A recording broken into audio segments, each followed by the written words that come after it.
And I'm not sure, Charles, do you know of any convention centers that, quote, make a profit?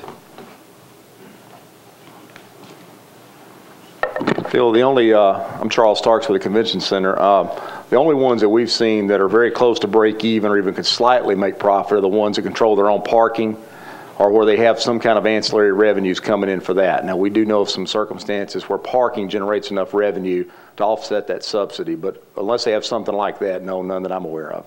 Right.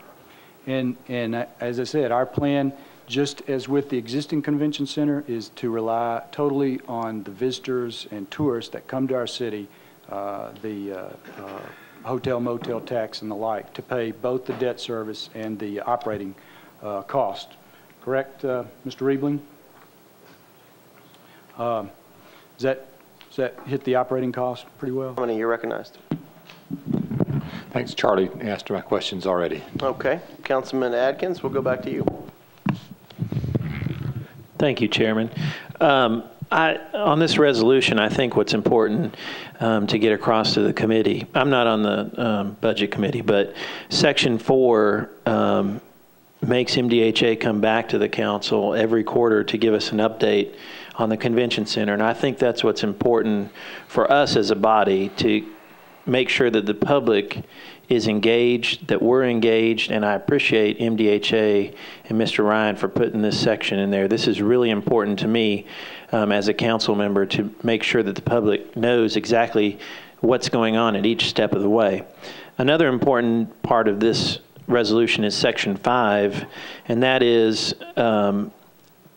that the conceptual design and budget estimate of the facility has to come back to the council before we approve any of the financing. To me, that's also critical for us as a council. So those things, and I just want to say that I think that there's a lot of cooperation going on right now with this, and I appreciate MDHA and the mayor's office allowing so much input from the council members. The next thing, kind of to follow up with Councilman Tigard, which I really appreciate clarifying some of those important tax questions, but when I get calls about financing the facilities, I have to explain to constituents the difference between revenue bonds and general obligation bonds.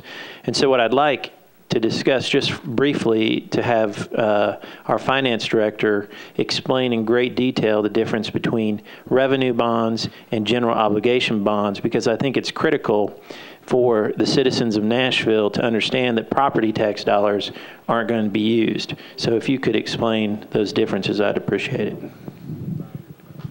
Councilman, the principal difference is that when you issue bonds backed by revenues, they are simply that, backed by revenues of the project. And we will pledge, irrevocably pledge the 4 or 5 stream of revenues to that to the bondholders for that. And that will be the bondholder's sole security for the repayment of the debt is coming from those revenues, thus a revenue bond issue. A general obligation bond is one that is backed with the full faith and credit of the entire government. Obviously, earlier tonight we approved a $300 million general obligation bond issue. But that is not the method that we will use for the convention center. It'll be the revenue method only, which is the revenues of the project, and solely those revenues are pledged for the repayment of the debt. And so in simple terms, I guess to follow up is that no property taxes will be used to build the facility. They're based all on revenue bonds. That is correct. The repayment source are the hotel motel tax and the other ancillary taxes that we've talked about earlier, and those are the sole payment source. I appreciate no property taxes. You're correct. I appreciate that. Every time that I talk to a constituent after I explain the differences, it becomes a crystal clear picture.